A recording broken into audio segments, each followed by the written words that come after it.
Hey everybody, welcome back. My name is Jonathan Rector. You can check out my website and my work at jonathanrector.com. And today's video is something a little different than what I usually post on my channel. Obviously it has something to do with art, but it's actually just inking, and it's inking somebody else's pencils. One of the really awesome things that I got out of going to the New York Comic Book Convention was meeting fellow group members from the COMIXTRIBE. They actually are like a house for creators helping other people make comics. So if you have a couple ideas of your own and you're trying to, I don't want to say get started, but there's a lot of resources on that website, and there'll be a description in the box below. You can check out all the content, all the articles that are on there. However, excuse me, I met another artist there and writer of a book called Scam, and that's Joe Mulvey. Really awesome guy, but really clicked. I love his art style. It's very clean. It's very easy to see what's going on. But anyway, Joe and I at the show, we had done a few collaborations on some pictures and stuff. So Joe asked me if I wanted to ink a couple covers for his book Scam. This is actually for the cover for issue 4. And I actually just ate it up. I was like, yeah, absolutely. Personally, I think his book is fantastic. And just being asked to be a part of it, I thought was really awesome. So what he did here is he obviously just did the pencils like you normally would. This is like your pretty much basic workflow that you would go for making comics. Your penciler is going to send you something to ink.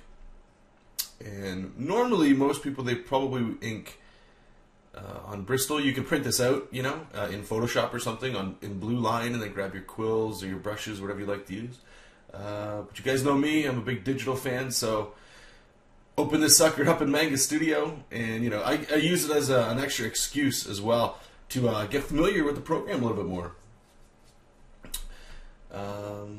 So yeah, one of the things here that I find Photoshop can be a little bit better at, I suppose, that's an arguable term, is for right here, I'm trying to do his zipper, and I'm trying to get straight lines that are parallel and stuff. So what I end up doing is just a really quick cheat, where it's I get a thick brush, and you can kind of see it there, and I make the stroke that I want, then you just select it, make sure that it's on a separate layer, then you select it with, I think it's the Alt key, so that it highlights that entire layer, and then you basically select Modify Contract by about 3 or 4 pixels, and then just fill it with white. And what it does is it basically makes a white fill with black outline. So it's kind of like you can get some really cool effects with that. I was actually thinking of doing a video just so you guys can see exactly what I'm talking about with that.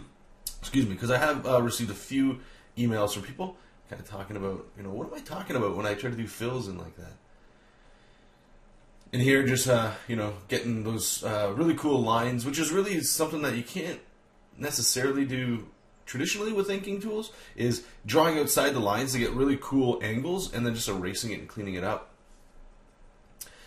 But this was really fun to do. I have yet to see the colors, and like usual, right in the description box, you can see the high-res image of this too up on DeviantArt.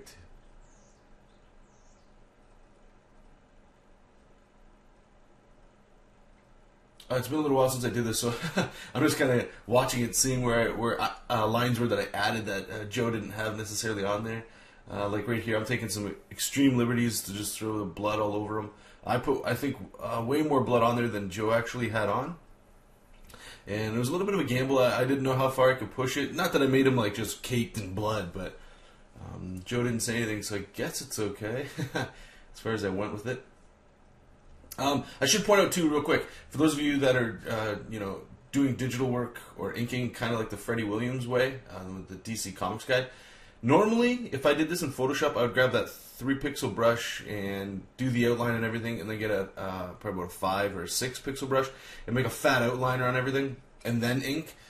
But in Manga Studio, I'm finding I'm getting a little bit more control, I'm getting a little bit more of an understanding of what the brush can and can't do. So I hardly grab the marker brush anymore, unless it's something like this, where it's like this beat stick that he's got, croquet racket, I think, where it's got some straight lines, like something like a building or something like that's not organic.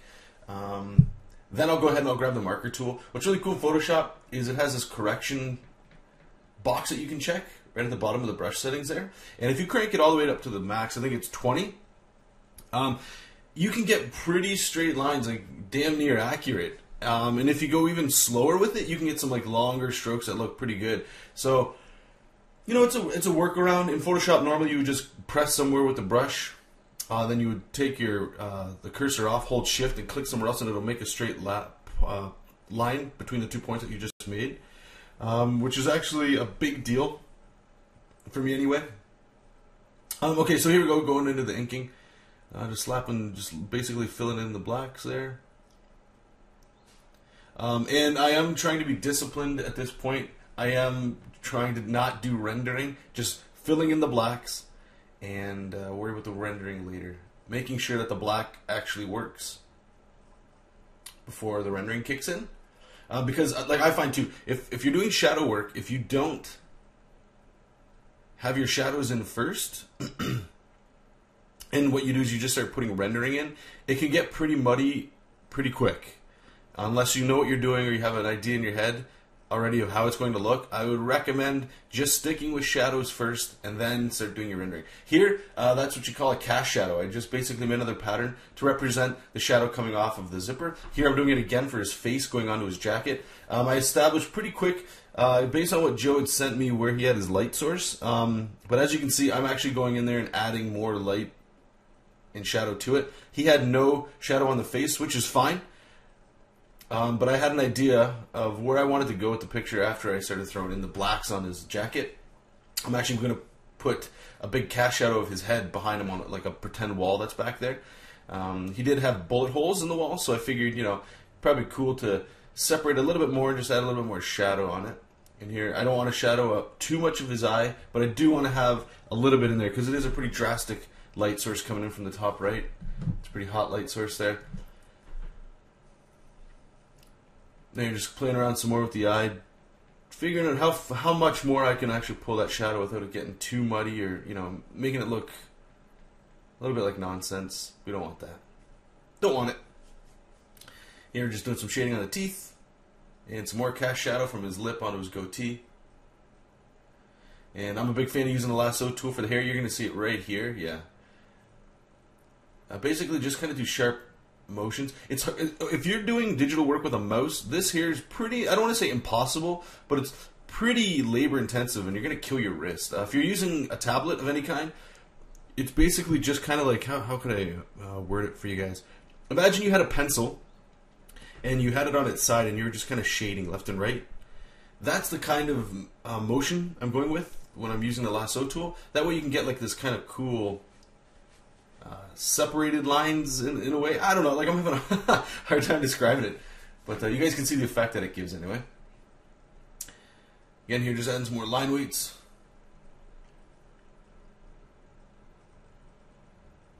And this is always a tricky part too when you got hands in shadow. I didn't know how far I could push the hands. It was actually a big concern. I didn't want to have them lost since it's the only hand that's actually in the image. The other one's not present. It's probably down by his side or it's holding the bottom of this beat stick. Here I'm adding some more line weights underneath the folds of the fabric there. Remember, wherever your light source is coming from, so in this case the top right, any kind of line that's underneath where the light source would be should probably be thicker. So that's why I was adding those lines there. Again, more cast shadow. And yeah, so another beautiful thing about working digital right, like I told you guys, is being able to draw in white. So once you start adding shadow to your work, you're able to just switch it over to white and start drawing inside there, which is really cool because you're going to see as this goes on, more towards the end, I'm going to start adding some white, some more blood in white. Once we start getting like the big shadows behind him. So here we go, we're getting into the rendering, the feathering, however you like to call it. Trying to think of the way the fabric's folding here. He does have some really cool shapes going on. And again, there I'm adding rendering in white actually. Just breaking up this bullet hole a little bit more. I think I add blood here. I think. Maybe not. It's been a little while since I've seen this, this drawing. I'm trying to stay away from adding too much rendering to the face. Something that I've been trying to get used to for the last little bit now is trying to not have a lot of shading on the face. I realize this one actually is caked in shadows, but it's part of the image. Normally, I would try to stay away from having shadows on not just flesh, but especially the face, and then leaving all the rendering for either ripped muscles, you know, or fabric, or everything else. Basically, I'll put shadows in, except faces. The only reason for that is sometimes I find kind of going back to what I was saying earlier, that it can get a little muddy, and you don't want it to get muddy. And the more rendering you add to something, unless you have an idea where you're going with it, it's a little rough. So be careful with it. And I just, also as well as, like, I know this work's going to be going to a colorist, and most of you guys will probably agree, when you see an image like a comic book cover or something and you'll see the character on there, the face is usually where you look first, unless there's like some dramatic shot or something, right? And the cleaner the face is, the more recognizable it is. Plus, as a colorist, I mean, there's certain things I enjoy coloring. Faces are especially one of them, or like bulbous muscles and stuff. Like if someone's got like a giant bicep, that's always cool to shade. And I don't know what this colorist preference is, but I wanted to give them the benefit of the doubt there, so I wanted to leave it. There is that shading in there, but I wanted to give him room to play around without having to fight rendering or anything like that. Because most of the time, depending on your coloring style, that rendering is going to get lost once you start putting in like some solid color fills in there. And so here I actually cheat this up a bit. We got some bullet shots into this, I guess, concrete or brick kind of wall. So I'm following Joe's pattern here that he had. I do take some liberties, obviously. It's kind of the point of inking. I've heard some people prefer inkers that are basically photocopiers that can take exactly the way the pencils are and make it inked. And then I've also heard people say they prefer the inker to ad-lib some places, like give it some of your own character. So here we go, I cheat it. I take that bullet shot and I just copy and pasted it, changed the size of it just a little bit, rotated it, and added some extra lines, and when you zoom out it looks different. So it's a quick way to trick. If you're going to copy and paste something that's like that, just rotate it, change the size a little bit, and then add a little bit or take away a little bit. That way it does look different and unique. Here we go, rendering up his neck. Not even sure if I really like that now that I'm looking at it. But okay, so here we go. I'm going to add a cast shadow of himself on the wall behind him. So what I did is I just grabbed the first ink layer that I did, which is just a tight line work. Turned it blue really quick there so I could see it so it's not fighting the other black line art. And then just erase it. The reason I'm doing this is that way I have the exact shape of his body and the exact shape of his head as it would pertain to the light source. So just grab a lasso tool, fill it in black. There's his head. You guys can. This is pretty much self-explanatory, as you guys can see it. Just cleaning it up a little bit back there, and there you go. Now it looks really cool. Now it looks like he's got like a big spotlight on him. And really quickly, right there, what I did is, again, one of the awesome things about being able to draw on white is now I can kind of give like a bounce light sort of to the side of his face, so his face doesn't get totally lost in the black. Just adding some more light back there. Now that I'm looking at this, I kind of don't like that I had that sharp black background like that. I probably should have did a circular one to make it really look like a spotlight.